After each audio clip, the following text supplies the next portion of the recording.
venues to discuss it. So there's this workshop, of course. Thank you everyone for making this happen. We have been organizing Black Box NLP along with Hanji and other people. And so this is coming up at EMNLP in Suzhou. So I hope to see many of you there. And there are other workshops. There's the Mechanistic Interpretability workshop, the Actionable Interpretability workshop. So lots of venues, which is great. Meanwhile, in another world, LLMs continue to make all sorts of mistakes, like they cannot solve simple arithmetic questions, as you can see here, or answer what is half a decade. They're convinced that half a decade is 2.5 years.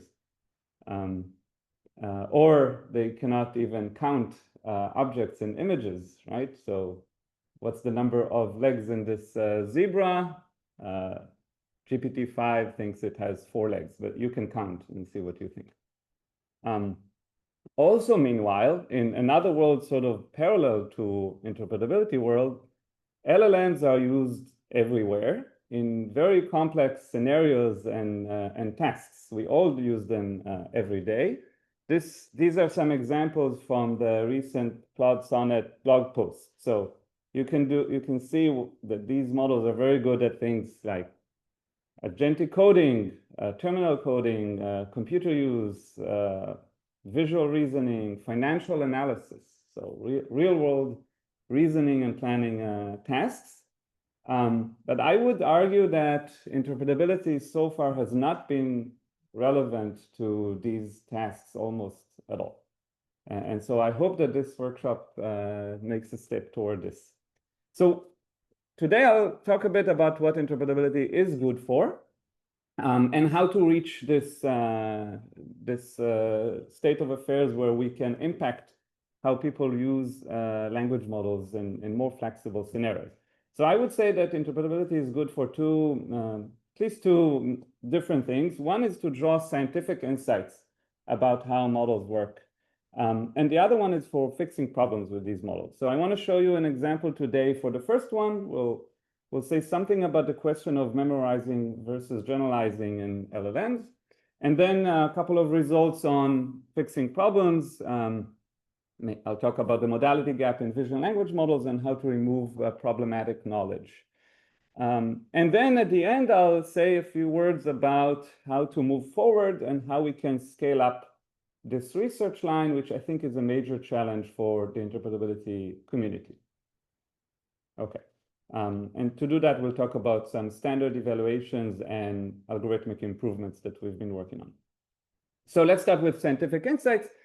So a major question about language models and maybe more broadly about neural nets is whether they implement some robust algorithms of the sort that we imagine in our mind, or they just memorize the training distribution, okay?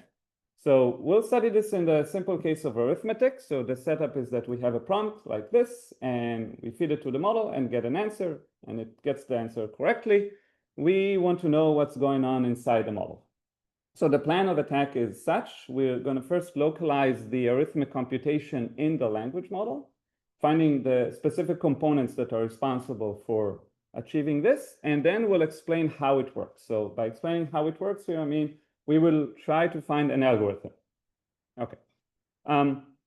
So for the first part has pretty much standard techniques now. So I will skip the how and just show you what we find. This is a sketch of a circuit, which is a subgraph of the model's computation graph that performs a specific task. So here, you read this from top to bottom. There are these operands, the numbers 2 to 6 and 68, and there's the operator, which is subtraction here. They feed into early MLP layers. Then we identified some attention heads that operate either on the operands or on the operator. They move information to the last token position, and then late MLPs process this information and contribute to producing the final output. This sketch is quite general for many tasks that you can think of in language models. What I want to emphasize here is we studied the late MLPs, so those very late a few MLPs that contribute to the performance. And firstly, we identified that there's only a limited or small number of neurons that are sufficient for getting a faithful characterization of model behavior. So here I'm showing how many neurons we pick out of those MLPs. And you can see that once you pick less than 1% of the neurons from each layer, then you get high faithfulness, which means the behavior of the model is very similar to the full model. The behavior of the circuit is very similar to the full model. So there are only a few neurons that are really important for the final stage processing. So what do these neurons do? Let me show this by some visualizations. So here I'm showing some activation map of one neuron on all the possible operands, all the possible numbers that we feed into the model between some ranges. And you can see that it activates very strongly when there is a certain function that you can characterize as operand 1 minus operand 2 is in this range of 150 to 180. Okay, that's why we have this band.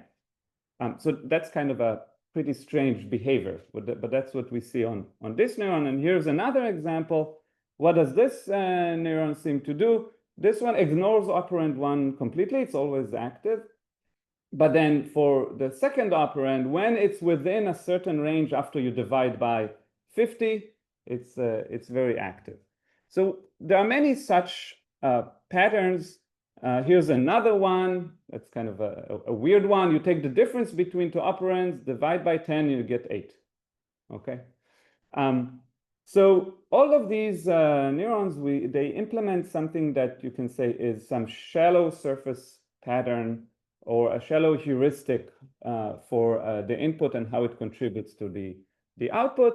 And together, we've identified that they operate together to push the correct responses in the probability space. So in the output logics, each of these neurons contributes something, and eventually the correct answer is pushed further higher than the incorrect answer. So we call this the bag of heuristics hypothesis. The hypothesis says that language models implement arithmetic with a bag of heuristics, where heuristics are implemented by different neurons.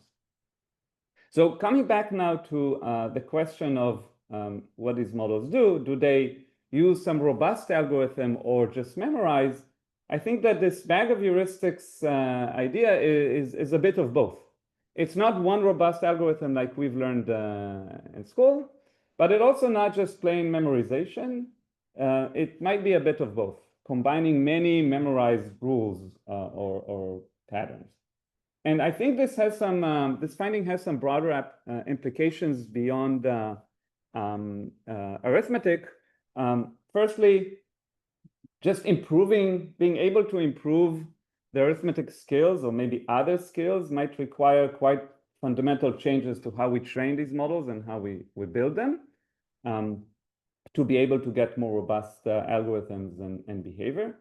And maybe more relevant here, what should we even look for when we try to understand the algorithm in these models and reverse engineer them? Should we look for algorithms that look like how we operate, or maybe something else? So they might be implementing things in a very different way than what we do. Okay. I can take a question at this point if there is one. Yeah, great. Yeah, I have a question about the graph you showed with the percentage of neurons at each, basically explain the behavior. So this is very interesting, but I actually feel a little bit worried when I look at it, because I think multiplication is something that's hard for neural nets, right? Like the Faith and Fate paper talks about how, like, you know, transformers don't generalize to multiplying longer strings. So my glass half empty interpretation of this is that actually, as you get to harder and harder tasks, it becomes harder to find these small subsets of neurons that explain the behavior. Yeah, I think that's quite plausible. And I'll show something about this later on. It's quite likely that complex tasks would be harder to explain with just a few components. And so I think that's a worry for being able to reverse engineer. But it might be that there are other featureizations or other groups of components that we should look at. But I agree that it's a challenge. Okay. So coming back to one of my motivating examples, this zebra that has 5 and not 4 legs, we recently asked why these models are poor at counting, and more specifically, why is it that they struggle with processing some modalities more than other? And in fact, even in this conference, there have been a couple of papers pointing out that vision language models struggle with processing the visual modality. I think one of the outstanding paper awards was awarded to a paper like this. So they do have problems. It turns out that the VLMs are better at processing text than language. And we looked at this from a mechanistic perspective. And the first thing we found is that they use different model components for processing vision or language. That might be expected. But interestingly, some of these components are shared and some of them are interchangeable. So here on the right, I'm showing that you can swap components from processing vision to language in certain positions, namely after the model has already processed the data. When I have the query position, I could take activations from query positions when the model processed image and patch them or copy them into the model processing text. I get good results. But then in the bottom right, I'm showing here that you cannot do this swapping of components in the positions corresponding to the data. So those are, in the text case, these are just the tokens, the token positions of the text. In the vision case, those are the positions corresponding to token image tokens or image embedding. So those data components are modality specific. And this observation has led us to question whether we can improve the processing of the vision modality. And what we did is we had some idea that maybe the visual components are not processing the visual data well enough. Excuse me. So we had let the language model another chance to process the visual data more by backpatching. So that means that after we run these image tokens through the language model, we patch them back to the beginning of the language model and run them again. Okay, and that closes some part of this modality gap. We also have some analysis that I'm not going to show here, which shows it closes some part of the gap in the representation space. But also relevant is that it helps improve results on a number of these tasks and closes some part of the gap between text and visual processing. Okay, so next I want to discuss another instance of a kind of problem that we can kind of fix these days with interpretability insights, and that's when models acquire information we don't want them to acquire. So for instance, they might memorize private information like email addresses of certain people, and maybe we don't want this to happen. We would like to remove this information from the model. So what could we do? We couldn't really retrain the model without the private data. That's very complicated and costly. Instead, our approach is to localize the information inside the model and then remove it. So let me show you how this works. We focus on the MLP layers in a transformer language model, and more specifically on the second feed-forward layer in the MLP, which has been identified as a kind of memory storage in these models.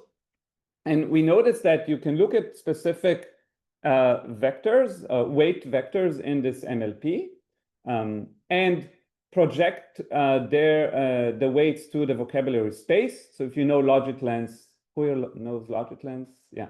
So this is applying logic lengths on the weight vectors, and you can see which tokens they assign high logits to. So in this case, the most highly ranked token was the beginning of the person's email address. Okay, and so what we do is we change the ranking of those subword units in the vocabulary space to demote the problematic one, and then we re-embed them into the weight vector. So by inversing the unembedding matrix, or pseudo-inversing. So that changes the model weights such that they will not be contributing to predicting those sensitive tokens. And And this works quite well. I'm showing here at the top some aggregate of unlearning success of our approach in orange compared to some other approaches for unlearning. And at the bottom, I'm also showing resistance to various attacks that we've tried, including white box attacks on the model after it has been sensitized. So this is an example, I think, of how some insights from all sorts of interpretability work can help with fixing a problem in these models. Okay.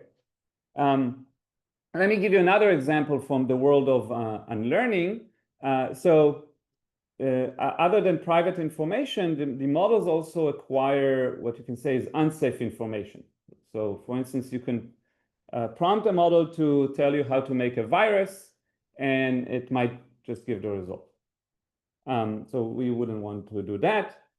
And you might think that you can prevent this by aligning the model and post-training it to refuse such responses.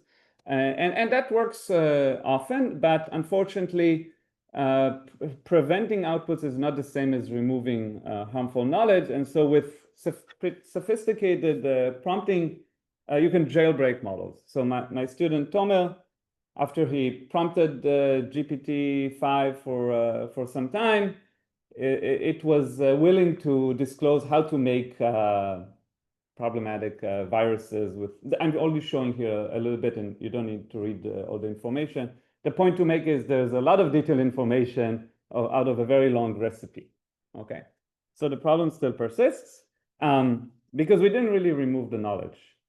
Okay, so what do we try to do? We have this recent work, it's now under review, called CRISP, where we try to identify certain features that strongly associate with harmful content and then fine-tune the model to not use those features. And by features here, I mean, we've looked at sparse autoencoder features, hoping that they would give some more abstract and generalizable notion for harmful content.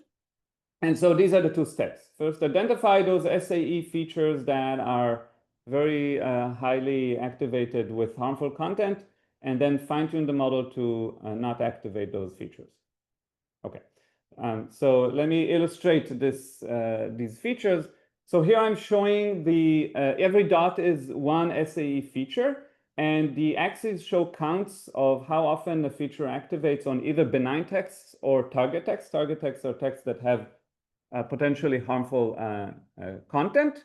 And you can see that many features activate similarly on both types of text, but some are outliers. So to give you an example, looking at those features that are marked with arrows, those activate strongly on the target corpus, but not on the benign. And what do these do? They talk about viruses and in a pretty detailed, let's say, expert level knowledge of biology. And now, if you look at the features that are more benign, then they are mostly on general laboratory experiments and things a lot less detailed and specific. So that's how we identify those features, and then we fine-tune the model to suppress them. And what we get is pretty good results in the trade-off between how well you unlearn to how much knowledge you preserve.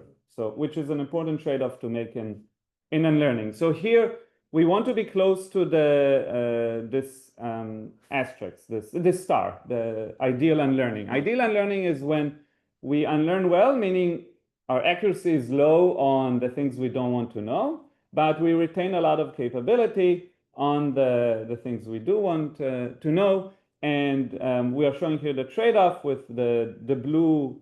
You can look at the blue dots is our method and showing this frontier. So the envelope is better. Okay. I can also take a question at this point. There is yes. So I think like this unlearning is also really similar to the idea of just doing model editing. I think a problem that model editing works best nowadays is when you in actual use case, in actual application, you will have to add a lot of knowledge. For example, if you do want to analyze people's email, we'll have to actually like add like millions of emails in the actual model. And I think like work are showing that if you do this kind of sequential editing for a large batch, for example, millions of entries, usually just do direct editing on weight, it will have like diminishing effects, and also you will have like significant harm on the general performance of the model. How do you see this problem can totally be mitigated? Yeah, I think that I agree that model editing is currently not scalable, especially where what you want to change are many disparate facts, so many isolated facts that might not even have connections. So yeah, email addresses, you might want to remove many of them. In that paper that I mentioned, we only removed a few hundred of them. However, in this scenario, where what you want to unlearn is some body of knowledge, I'm a bit more optimistic, because it's not like I have a long list of user queries that I want to unlearn. It's more that I want to remove information related to expert level biology in the model, and there's perhaps a better chance to succeed in this. Yeah. Any other questions at this point? Yes. Yeah, so the individual dots here are, in this one is just many different hyperparameter configurations. And I think, I mean, I could have selected one and shown you a table, and the paper has tables, but I think it's actually more interesting to see these trade-offs between how well you unlearn to how much knowledge you retain, and because you might want to be in different places if you're a user or someone who wants to apply this. And you can see that there is quite a trade-off.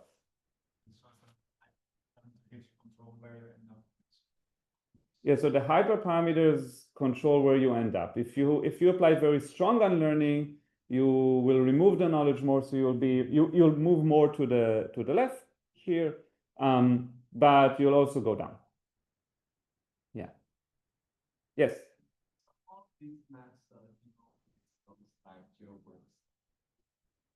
How does what deal with it? Oh, okay. So how does this method propose with the jailbreak? We haven't really tested this in this work, so we made sure that we achieve good results on other knowledge and not good results on this, to the extent that there's like a standard test set for evaluating if you do well, but we haven't really looked at jailbreaks. I think that's a good point. We should probably. Okay, any other questions? All right. Good. So now that hopefully I convinced you or demonstrated that interpretability can be useful for some things, I want to talk about what I think is missing in interpretability research these days, and what do we have? So I think currently most interpretability work, especially mechanistic interpretability work, is restricted to very simple tasks. You can say almost toy tasks. And most work, or a lot of the work, is on just small models. It requires expert human labor, by which I mean very smart grad students that can figure out these mechanisms. And we, as I hinted when I talked about arithmetic, we are restricted by our language of how to speak on things about model mechanisms, and we might need a new language. And this paper by Hewitt et al. Makes a compelling point about this. So how can we scale up? So I will show examples for some algorithmic improvements that we can make for scaling up, very preliminary results, and say something about automation. So in this paper by Kim et al., they argue that because we have LLM agents, we should build interpretability agents, and we can't do this. So we've been trying to do this, and I'll tell you something about how difficult it is. Okay. So let's look at for a moment at mechanism localization, also known as circuit analysis. So if you know the circuits for the IOI tasks and other tasks, those are very simple tasks. So what are they characterized by? They usually have just a single output token. They usually use positioned aligned inputs. So what is sometimes called counterfactual pairs or sometimes minimal pairs. They rely on having a data set of templatic sentences that are manually defined and where you can align them position by position. So you can do things like causal mediation analysis or activation patching, things like that. But this is very far from how we use language models these days, okay? So we're asking if we can apply and extend circuit analysis to study long-form output tasks which might combine many different mechanisms to solve and might be very complicated. So that's what we're currently trying to do. And here is one approach. So what do? First, we collect a set of prompts that are free long-form prompts. For example, think of code generation prompts. They might be quite diverse. Then we generate circuits for each output token in each prompt. So these are many, many circuits, okay? A lot of those circuits. And circuits can be with your favorite circuit framework. In this case, we're using sparse transporter feature, a transporter feature with attribution graphs. But I think that that's not the main point. And once we have all those different circuits, we calculate some notion of similarity between each pair of circuits. And one notion of similarity could be overlap in the features or components in the circuits, for example. Okay? And now once we have those, we cluster this similarity map, and we have clusters that we can study. Okay, so those are clusters of circuits. In practice, we do some community detection algorithm to get this. But again, this is a technical detail. Okay, the hope is that this whole procedure would give us some meaningful results, and that's now where we're currently at. Let me show you some examples of clusters we have found. So we found a cluster that does something like get the returned value sort of mechanism. And we found one that seems like start a new line mechanism. So I would say that those are perhaps interesting and relevant to code generation, but if you're not so excited about them, that makes sense, because I'm also a bit, I would like to see much more interesting clusters and functionalities arise. And I think we have a lot of work to do to go beyond those pretty shallow features that currently our pipeline yields. Okay. Next, moving on to this question of automation and agents. So if you've done this sort of mechanistic analysis work, you know that it takes a lot of time, and it also takes a lot of expertise in how to do this correctly. So what is a typical workflow, which is like a typical scientific workflow? We might be interested in analyzing a certain component in the model, like MLP3, and we have a person who is an expert who is designing experiments, running them, getting results, and then running more experiments, getting more results until they arrive at some hypothesis, okay? And so who are these experts? Those are usually very clever students like Yaniv, my student, or Nikhil from Northeastern, who is in this conference, by the way. And so they've acquired this expertise, but it takes a very long time to achieve a meaningful result. So maybe you work for 6 months or a year, and then you have one paper on one simple task in one model or 2 models. So that's not very scalable. And so my student Tal is now trying to automate this process and come up with some mechanistic interpretability agent. So what does this agent do? It has a library of tools.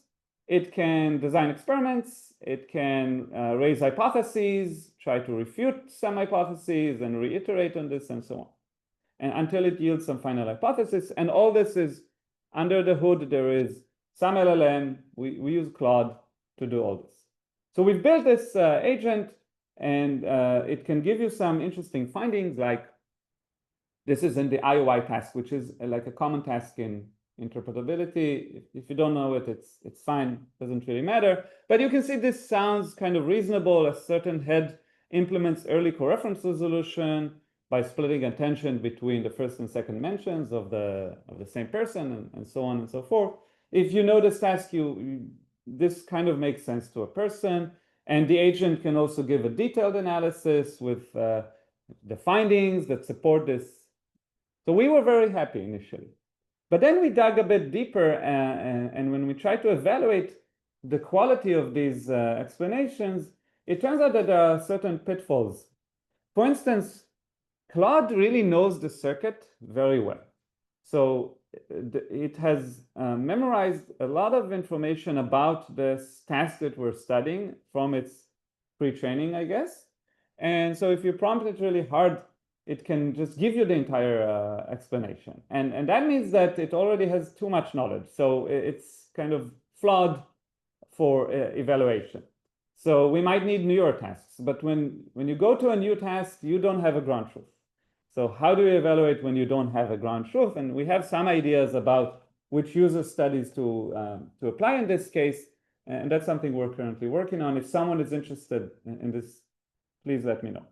But this also leads me to another point, which is that we don't have good ways to, or standards to evaluate interpretability. So I will argue that interpretability needs standard benchmarks to make sound progress in this field.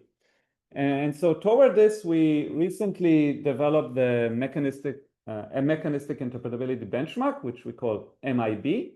So you can find this benchmark right now if you want. There's a leaderboard, and there are 2 tracks in this benchmark.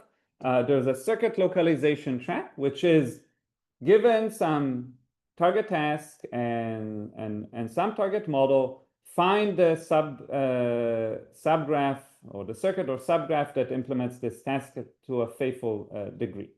And we have standard metrics to evaluate your approach, okay?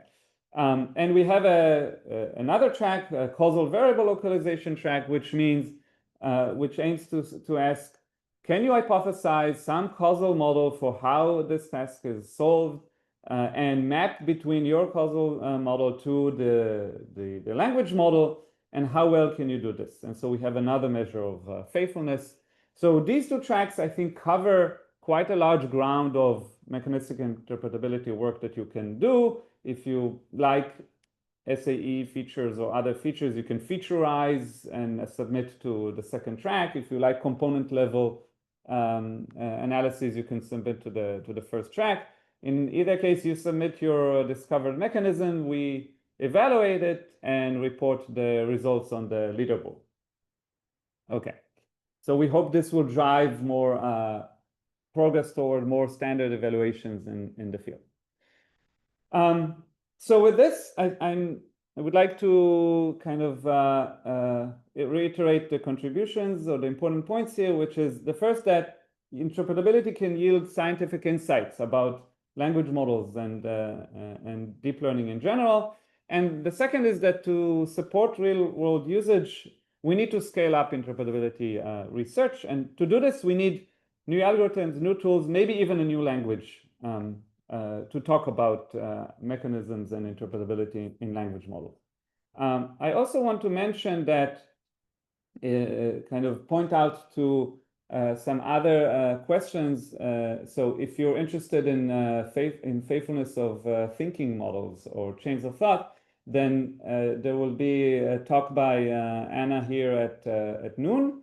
And I'm also giving a talk on this topic at the Interplay workshop this morning.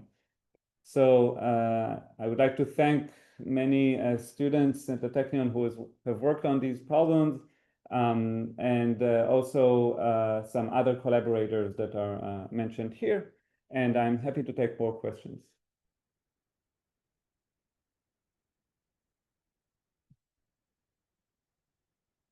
Yes. I have a question about the last part. So, Yeah. So I like the idea of like actually using some leaderboard to track the progress on interpretability, but do you think like this kind of focus on optimization will result in the circuits being discovered not necessarily very interpretable in the end? Yeah, so the question is if climbing toward the leaderboard, optimizing the leaderboard scores might result in circuits not being interpretable to humans. I can imagine it could, but this is to me there are two main questions or kind of research areas in mechanistic interpretability. One is the discovery.